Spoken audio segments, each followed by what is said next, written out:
Hey, Dick Fain back with you on the FinalScore.tv. The Seattle Seahawks are once again headed to the Super Bowl for the fourth time, trying to get their second Super Bowl championship, and we're celebrating for the next 12 days on the FinalScore.tv. Our countdown to Santa Clara. Curt Warner, the Seahawk legend, is going to join us each and every time. He's going to bring some special guests. You've got opportunities to win some great Curt Warner autographed merchandise as well. So stick around. We're going to have a lot of fun over the next 12 days.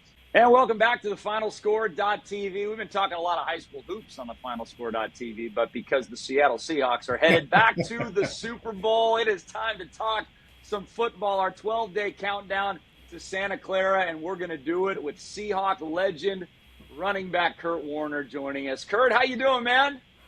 Dick, I am doing excellent. Thanks for asking, my friend. I appreciate it. Love that picture sitting behind you. And for those that maybe aren't of my vintage and remember number 28, number 28's that running back right in the middle of the picture behind your head right there. Listed with all those great Seahawks, you know, the Dave Craigs, the Cortez Kennedys, the Jim Zorns. And let's go back in time now, because we saw what the 12s are able to do again this last Sunday. They were absolutely unbelievable. But you were truly there for the birth of the 12s. Yes, the 12s were around from 1976 on, but really it wasn't until you guys made the playoffs in the 1983 season, your rookie year, where this city really caught Seahawk fever. So kind of just take us back 43 years to what it was like that at that time. Is it been that long? 43 years? What I do remember is the wave, number one. Remember that? It was crazy. And then the crazy thing, the addition to that was the fact that we had the NFL, who did not like the Seahawks making all of that noise when the Raiders were in town. And the Raiders would start griping and crying and moaning, and the rest would threaten us, and the NFL would threaten us about you're making too much noise. And that did not help. It just made it even louder. Yes. So I think the NFL kind of came to its sense after a while. I think there was a discussion that was being had, and I think the Seahawks, Mike McCormick and Chuck Knox and everyone else involved said, hey, you know what? Don't you want to have the fans involved in the game? Then why are you trying to shut them down? This doesn't make any sense.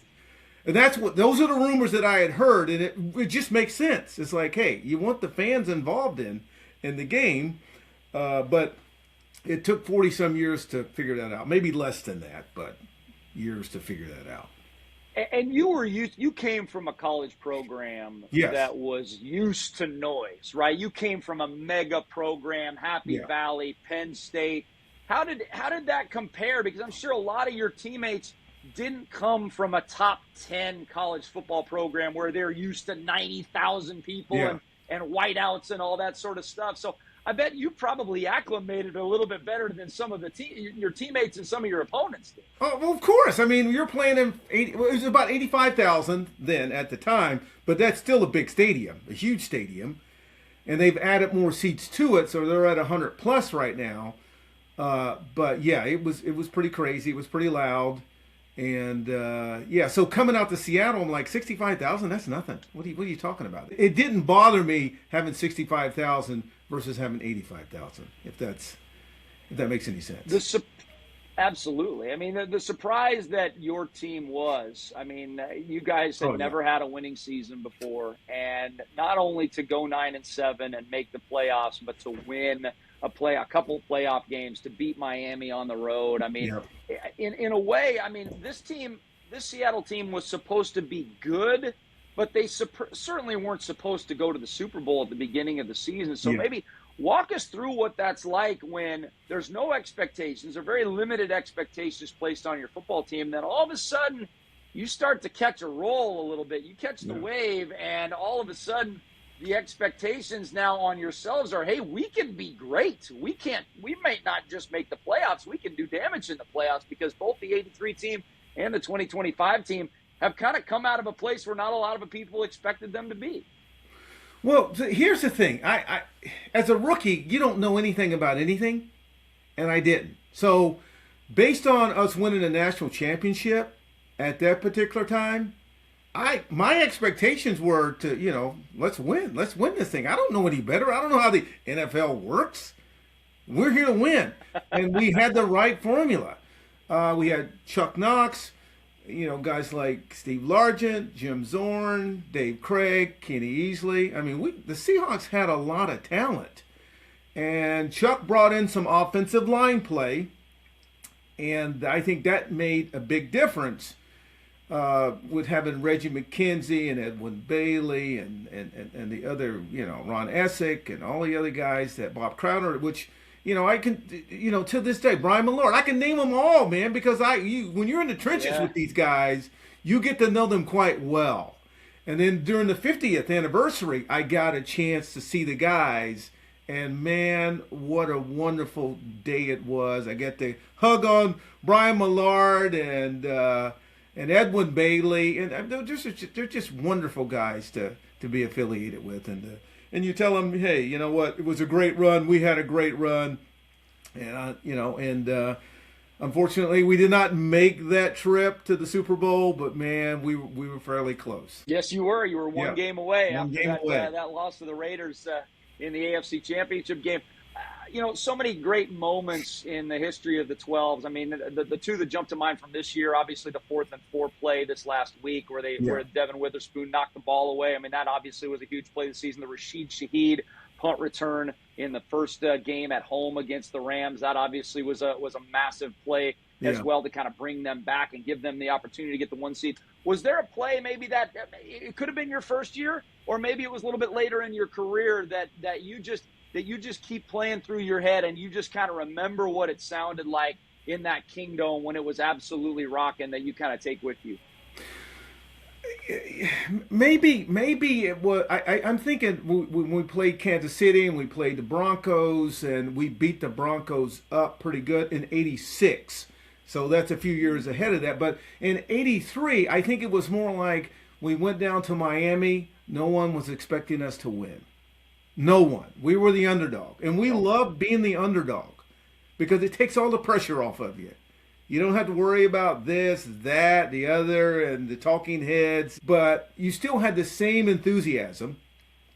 And the crowds were there. They were awake. They were listening. They were paying attention. And it was just it was a wonderful opportunity for us to be the underdog, to be the Cinderella story. That was the big thing. That was the Cinderella story. Well, you know what? I don't mind being the Cinderella story because the pressure is on them. It's not on me. That's right. Okay?